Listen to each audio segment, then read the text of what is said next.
Hey guys, how's it going? It's Al. NFL season is over. Super Bowl just ended yesterday. Absolutely fantastic game. I hope that you guys enjoyed it as much as I enjoyed it. And thank you very much for tuning in the entirety of NFL season. But football isn't over, even though the NFL is. The XFL kicks off this week on DraftKings, and I've got a first look for you for the first week of XFL football. I've looked into the different teams. I've got the depth charts. I've looked through them to try and rank the players in the order that I want them ranked. I'm not going to tell you that I'm an XFL expert, because I don't think many people are, or anybody is. We've seen basically not even like a good footage of all the different scrimmages. They didn't have like a preseason. They had like intra-squad scrimmages and a couple of scrimmages with other teams. So we have an idea of what teams look like. The books don't know exactly who these teams are, as we're a few days away from kickoff on Saturday and Sunday, 2 games on each of those days. DraftKings has a 4-game slate for us, and DraftKings Sportsbook doesn't even have over-unders on these games. They've got some point spreads, but I'm not sure how sharp those are. They're mostly based on what they think of the rosters and which teams should be good and should be bad, but there is an advantage to be gained where there is less information. In any daily fantasy sport, and make no mistake, XFL is going to be a niche daily fantasy sport. You're not going to see as much action in the XFL streets as you've seen in the NFL streets or NBA or MLB, as it's coming up in a couple of months as well. But as information is lower, edge increases for the sharper player. As information is higher, like it is for NFL, it's very easy to come across NFL information, injury reports. You know where the ball theoretically should go. You can make educated decisions based on past performance, based on offensive coordinators, based on matchups. We know exactly who's defending on the other side, who's going to shadow who. We can make educated decisions. It's going to be much tougher to make extremely educated decisions about XFL unless you completely immerse yourself in everything that there is to do with this game, and as it pertains to building lineups on DraftKings. So it is week 1. We have as little information as possible. Just like NFL, the best time to be contrarian, the best time to try and make a case for the things that you want to make a case for and have them be viable or more viable, would be at the beginning of the season, as people are going to play who they're told to play, and it's going to create chalky situations on the players that people know their names from having watching them played in college or playing in the NFL. And it's going to leave some places to go to for some lesser known players, to put you in a position to leverage the field with them, and maybe get yourselves there. So we're going to go over some lineup building possibilities here from a first look perspective to try and put together a lineup for this Saturday and Sunday's games in week 1 of XFL. So let's take a look real quick. We're going to go over and take a look at the DraftKings Sportsbook here. Here's the spreads for the game. Seattle Dragons are expected to be one of the worst teams in the league, and they come in against the DC Defenders, who look like they're going to be able to throw the ball all over the place this season. They're going to be one of the 3 or 4 teams of this 8-team league. It's going to be a passing league regardless, but there's like 4 teams that we really project, or that people are really projecting to throw the ball a lot. DC Defenders are one of them, and they have viable running backs, 2 of them, one a running back, one a very good pass catching running back who has a pedigree in college of being able to run, but he's on the smallish side. We'll get to him in a little bit. 6.5 favorites over Seattle. The Houston Roughnecks are 3.5 point favorites over the Los Angeles Cougars. I refuse to call them the Wildcats. We will be referring to them as the Cougars, because that is what they should have been called. So just scratch this off. Wildcats don't exist. The Los Angeles Cougars are the Los Angeles team. I'm a lifelong fan. And the Tampa Bay Vipers, 2.5 point favorites on the road against the New York Guardians, another team that looks like they're going to throw the ball pretty well this year. And the St. Louis Battlehawks, one of the 2 worst teams, them and Seattle, in the league. By projections, by win totals, by props, whatever you want to look at it, by the people who have judged and justified these teams, they believe that they're not going to be good. And the Dallas Renegades are going to be an air raid type team. They're going to throw it all over the place into a lot of different wide receivers. And we have to kind of look at the quarterbacks to see who's going to be able to complete or make that a reality, because it's always going to come down to quarterback play. That's just football. So we have some teams that have NFL experienced quarterbacks. Please, let's not get into, in the comments down below, the argument of, yeah, but he wasn't a really good NFL quarterback. None of them were, or they wouldn't be in the XFL. But they have played in the NFL as they were judged to be good enough to have a shot at quarterbacking an NFL team, and they have NFL games under their belts. And so when you have players that have an NFL pedigree, players that have elite athleticism, who have had to have been playing in the NFL at running back or wide receiver or tight end, which have been mixed in with the wide receivers, you're getting players that theoretically are just more talented than the other players on the field, and they should have the better chance. So we've got guys like Josh Johnson, who is an older quarterback at this point. He's not as athletic as he was when he was younger, but again, playing against players that don't have his elite level of athleticism. He is one of 4 quarterbacks, I think, that are going to be good running quarterbacks in this league. Cardell Johnson, one of them. Johnson, another one. Ta'amu, another one. And Nelson, who is the backup quarterback for Dallas, because Landry Jones, another NFL pedigreed quarterback, sustained an injury at the beginning of January. He's expected to be out 4 to 6 weeks. They were hopeful that he would be ready for week 1 of the XFL. We do not have news on Landry Jones just yet. So he sits at 9,200. If he starts, I think that he is one of the better quarterbacks in the league and on this slate, especially with the price where it is versus the other quarterbacks that are priced above him. But if he sits, now you have Nelson at 8,300. Not that you really need to get all this extra value. I think there's 1 or 2 value plays on the slate that we can look to that at least have hyper athleticism, elite athleticism, that we don't have to pay down as much at quarterback as we normally do. As you can see, quarterbacks priced up 10.7, 10.2, 9.7, 9.4, and the cheapest viable quarterbacks down here in like the 8,300 range. It's not like NFL where we're looking for a 5K to 6K quarterback. We also don't have all the positions that we have in NFL. 1 quarterback, 1 running back only, 2 wide receivers instead of 3, 2 flex positions, and 1 defense. The defense is 3K to 4,700. They've stayed about the same. I'm just going to plug DC here because I'm just going to plug DC here. I'm going to plug in one of the favorites that looks to be against teams that don't have talented quarterbacks, is I think what we're going to want to do in XFL more often than not is attack the bad quarterbacks as much as we can, right? And I know that people are going to, again, in the comments, they're all bad quarterbacks. Again, we have to think about this league specifically. We're going to attack the quarterbacks that are going to be playing from behind. They're going to be forced to drop back. Seattle is on paper a team that wants to run the ball more, right? So we do have that carryover from the NFL that the Seattle team wants to establish the run and really get after it. They're probably going to be playing from behind and chasing, which means more dropbacks. And that could... Jordan Ta'amu is more of a running quarterback. If he's forced to throw it a whole bunch of times, if they're down 2 scores or more, we could see more sacks, more fumbles, possibly interceptions, which is what you're looking for out of a defense. So at quarterback, of all these players, mentioned Johnson, Cardell Jones, another offense that I'm interested in here, but at 10-2, it's a little bit restrictive for me. Connor Cook at 9-4 is the one that for week 1, I really believe opens up enough for us as the quarterback of the Houston Roughnecks. And again, this is a team that with June Jones at coach, they're going to throw the ball around. Connor Cook, an excellent college quarterback, was an NFL employed quarterback at the very least. I think that he can throw the ball well enough. I want to bank on one of these NFL type quarterbacks, whether you're going to go with Johnson, whether you're going to go with Jones, McGloin. If Landry Jones is available, I would probably prefer him, but I don't have that right now, so I'm going to side with Connor Cook, knowing that I could probably go to Landry Jones if he is 100% for this weekend's games.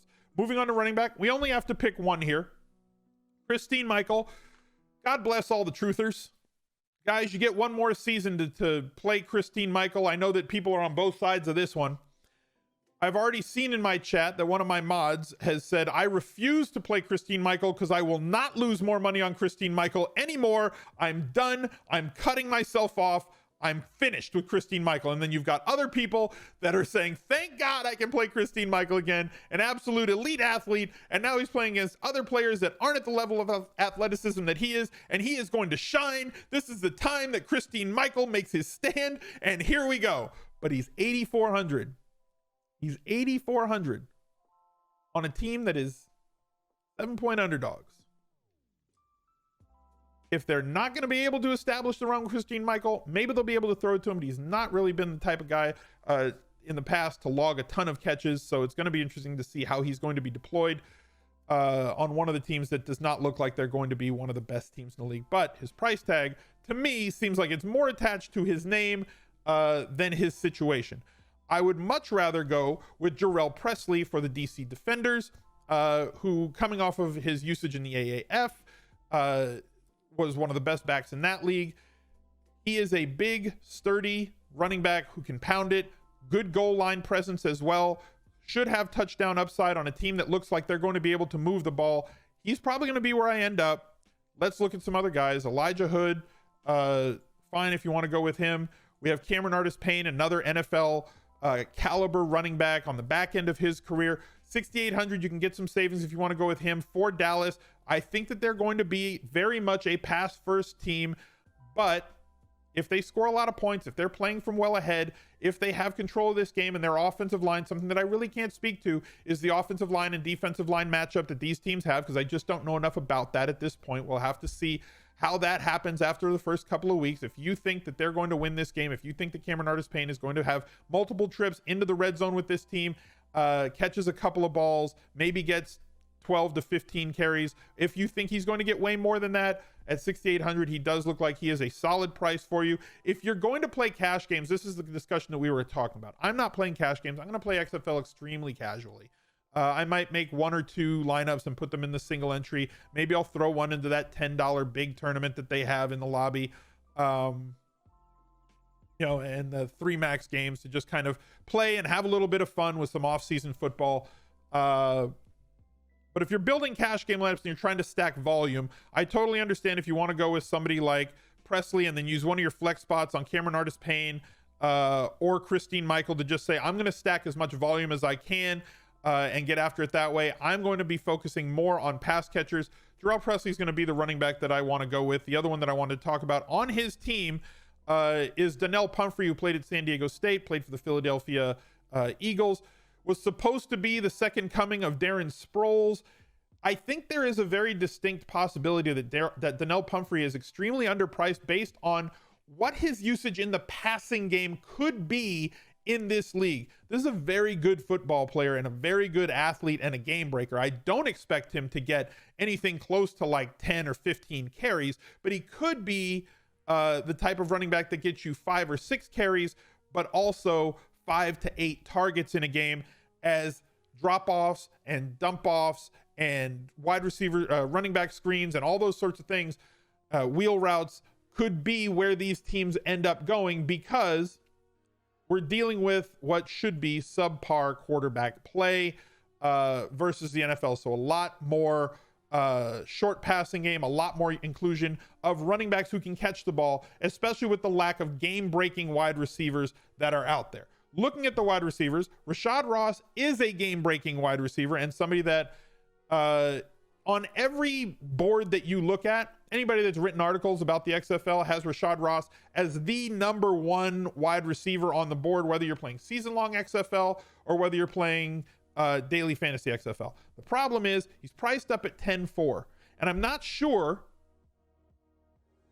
if the separation between Rashad Ross at his price, somebody like McKay at his price at 9.9, Coates at 9.3, who we know is got game-breaking athleticism but has had problems with his hands before when he's in the NFL, but again, being defended on the stage of the NFL, being defended by NFL caliber cornerbacks and safeties is a lot different than playing in a spring league like this one.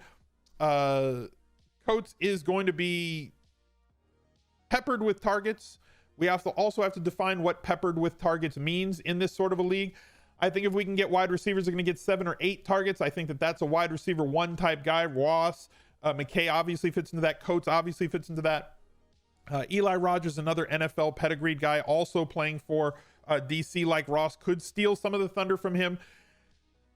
If Rashad Ross gets 6 targets this week and Sammy Coates gets 6 targets this week, I think I'd rather have the $9,300 one, especially in a week where we don't know everything about what's going on. Nelson Spruce, Buffalo from Colorado, also played on the Rams in preseason, also played in the AAF, was one of the top targeted guys in that league, one of the top yardage guys in that league. He can play. If they throw him the ball, he's going to turn it into yards. He's going to turn it into touchdowns.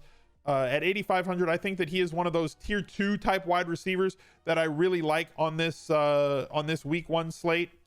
But I think that we can pay up at wide receiver. There is value at wide receiver that we can get to in the flex. I'm going to plug McKay over Ross for now, and I'm going to move on to the flex, which leaves us 4,600. I already talked about one player in Pumphrey at 5,100, and that leaves us with a few value plays. I think that there are a few guys down in here that merit us talking about them.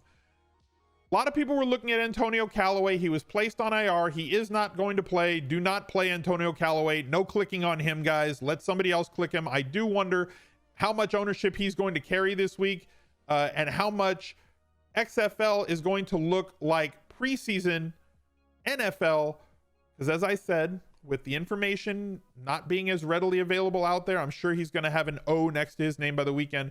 But I wonder how many players are going to play guys that aren't actually playing in week 1 of XFL. Now, one guy that I do want to talk about is Jazz Ferguson for the Dallas Renegades. If we go to playerprofiler.com to kind of look at his athleticism, looking at some of the athleticism on some of these players is very important. Using a site like Player Profiler can help you at least identify, both with stats and with video, as he has on his player page. He's got videos where you can look at all of the snaps that he played against Texas A&M, a couple of breakdowns from the Podfather himself. I don't have an affiliate with Player Profiler. I'm not trying to make money off it. I think it's a great tool for you to familiarize yourself with some of the players, or reintroduce yourself to some of the players in the XFL. And as UNC just said in the chat, I mean, the guy is Optimus Prime. How do you not play Optimus Prime? He's 6'5", 227, runs a 4.4 540, and comparing him to some of the other value plays that are very possible in this league, right? So you know he's a big body, which gives us an advantage around the goal line and in the end zone when it comes to end zone targets. You know he can move, which is obviously an advantage in this league, considering that some other guys, Khalil Lewis playing for Houston, right? This is one of the teams that I think is going to throw the ball all over the place with June Jones. They're going to utilize 3-4 wide receivers pretty much at all times, which means that Khalil Lewis is going to be on the field. Looking at just their roster here, right? Or projects to just be on the field, with Sammy Coates being the number 1, Phillips, Lewis, Malone, Bolden, who, you know, whichever one of these guys are going to log the most snaps. 3-4 of them are going to be on the field for a whole lot of the time. But looking at Lewis on Player Profiler, really quick. Khalil Lewis, 5'11", ran a 4.7. There's a lot of guys at wide receiver in this league, in the XFL, who are really short. Not that 5'11" is short, but I've looked up all the wide receivers on this list, and there's some that are 5'7", 5'8", 5'9". They're short little wide receivers, but they make up for it also by being exceptionally slow. So if we're going to place GPP bets on this slate, I'm probably going to place them on players that either are NFL graduates, NFL alumni, however you want to look at it, NFL caliber players with NFL type athleticism. Guys like Ferguson, who can actually break a game open on one play, rather than the slower players. Maybe as we get more information on these teams, if you think that one of these guys is going to be a really high target guy for his team, or get you 6, 7, 8 targets, even if they're not game-breaking type players, looking at a Greg Ward Jr. from the Eagles this year, right? Where we knew that he wasn't going to be a game break, but he was going to get 8 or 9 targets, most of them around the line of scrimmage, getting you a lot of catches, giving you that high PPR floor, as XFL scoring is exactly the same as NFL scoring is on DraftKings. But if it's going to come down to it for me, I want the athlete.